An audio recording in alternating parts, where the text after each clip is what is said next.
అది cricket match లా కాదు, రెండు టీమ్స్ మధ్య యుద్ధంలా ఉంటది అంటున్న డిఓపి రత్నవేలు గారు. దీని గురించి కాసేపు ఆగాక మాట్లాడుకుందాం.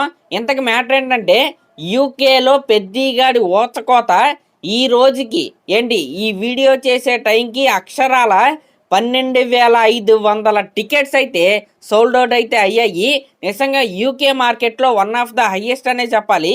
ఇంకా యుఎస్ఏ, నార్త్ అమెరికా గురించి మొత్తం ఓవరాల్గా మనం చూసుకుంటే ఈ వీడియో చేసే టైంకి అక్షరాల $536 మార్క్ అయితే పెద్ద సినిమా అయితే క్రాస్ అయింది.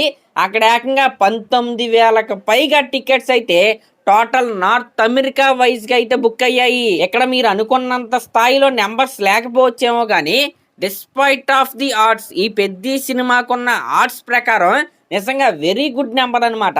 అదేంటంటే టికెట్ ప్రైస్ హై ఉన్న మ్యాటర్ ఏదైతే ఉందో ఇప్పుడే హైలైట్ చేశారు. అయినా సరే ఈ నెంబర్స్ అయితే వస్తున్నాయి.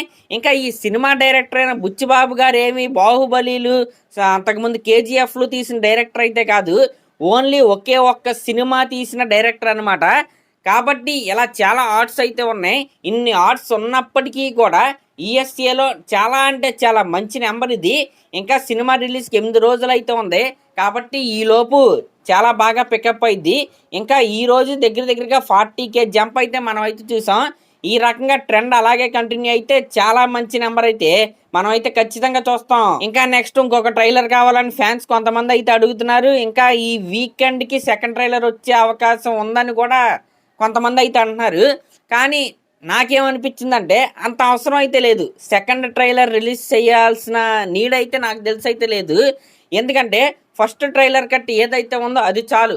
సినిమా ఎలా ఉంటుందని అవుట్లుక్ అయితే ట్రైలర్లో అయితే ఇచ్చేశారు. ఇంకా మిగిలిన హై మూమెంట్స్ ఏవైతే ఉన్నాయో అవి సెకండ్ ట్రైలర్లో పెట్టి రిలీజ్ చేయాల్సినంత నెసెసిటీ అయితే లేదు. డైరెక్ట్ సినిమాలో చూస్తే ఆ రోజు వచ్చే టాకే సినిమాని అలా నడిపించేస్తానమాట. ఇప్పుడు సెకండ్ ట్రైలర్ని పెద్ద హైలైట్ మూమెంట్స్ అన్నీ కట్ చేసి రిలీజ్ చేసేసి అంచనాలను అలా పెంచేసి దాని తర్వాత సినిమా చూసి అందుకోలేకపోతే అది నిజంగా చాలా నష్టం అయితే జరిగిద్ది. కానీ ఇప్పుడు సినిమా పరంగా చాలా మంచి బజ్ అయితే క్రియేట్ అయింది ఆ ఫస్ట్ ట్రైలర్తోనే. కాబట్టి అదే ట్రైలర్ నుంచేసి సెకండ్ ట్రైలర్ అయితే అవసరం లేదు, రిలీజ్ చేయకూడదని నేనైతే కోరుకుంటున్నా. అందులోనూ ఇప్పటికే చాలా ఇంటర్వ్యూస్ ద్వారా కావచ్చు, ట్రైలర్ కట్స్ ద్వారా కావచ్చు, టీజర్ల ద్వారా కావచ్చు చాలా కంటెంట్ అయితే బయటకు వచ్చేసింది. ఇప్పుడు మళ్ళీ సెకండ్ ట్రైలర్ రిలీజ్ చేయాల్సినంత అవసరం ఉందని నేనైతే అనుకోవట్లేదు. ఇంకా రత్నవేలు గారు చెప్పిన దాని గురించి మాట్లాడుకుంటే ఈ సినిమాలో జరిగే సెకండ్ క్రికెట్ మ్యాచ్ ఏదైతే ఉందో స్టోరీని ఒక మలుపు తిప్పే మ్యాచ్ అంట ఇది. అయితే దీన్ని ముందు యాక్చువల్గా డే లైట్లో అయితే ప్లాన్ చేశారంట బుచ్చిబాబు గారు. కానీ రత్నవేలు గారు ఏమని సజెస్ట్ చేశారంటే అప్పట్లో 1980లో నైట్ అయితే మ్యాచెస్ అయితే జరిగేవంట ఇలా లైట్స్ వేసుకుని. కాబట్టి అక్కడ ఎమోషన్ ఇంకా బాగా క్యారీ అయ్యిద్ది నైట్ పెడితే ఈ మ్యాచ్ అని ఆయన సజెస్ట్ చేయటం వల్ల ఈ క్రికెట్ మ్యాచ్ని అంటే స్టోరీలో చాలా అంటే చాలా ఇంపార్టెంట్ టర్న్ తీసుకునే ఈ సెకండ్ క్రికెట్ మ్యాచ్ ఏదైతే ఉందో దాన్ని నైట్ అయితే పెట్టించారంట.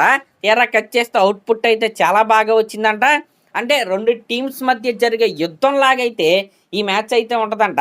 ఇంకా పర్టికులర్గా ఈ మ్యాచ్లో రామ్ చరణ్ గారి పర్ఫార్మెన్స్ ఏదైతే ఉందో ఆయన ఇచ్చిన సెటిల్ ఎక్స్ప్రెషన్స్ ఏవైతే ఉన్నాయో నిజంగా అదరగొట్టేశారని రత్నవేలు గారు అయితే చెప్పారు. ఈ రకంగా పెద్ద సినిమాకి అంతా పాజిటివ్గా అయితే కనపడుతుంది. సెకండ్ ట్రైలర్ రిలీజ్ చేయాల్సిన అవసరం అయితే లేదు. మస్సా సాంగ్ని రిలీజ్ చేయండి చాలు, అదే చూసుకుంటుంది. ఇంకేమీ అవసరం లేదు, చాలు. ఏవో ట్రోల్స్ చూసి ఆన్లైన్లో ట్రోల్స్ చూసి వాళ్ళకి తల వంచి సెకండ్ ట్రైలర్ రిలీజ్ చేయాల్సిన అవసరం అయితే లేదు. ఇప్పుడున్న కంటెంట్ సరిపోద్ది. జూన్ 4వ తారీఖున సినిమానే మాట్లాడిద్ది మిగతాది. మరి అదని మ్యాటర్. మరి దీనిపై మీరేమనుకుంటున్నారో కామెంట్ చేయండి. అలాగే మన ఛానల్ కనుక ఫస్ట్ టైం చూస్తున్నట్టయితే ఖచ్చితంగా సబ్స్క్రైబ్ చేసుకోండి. Thank you.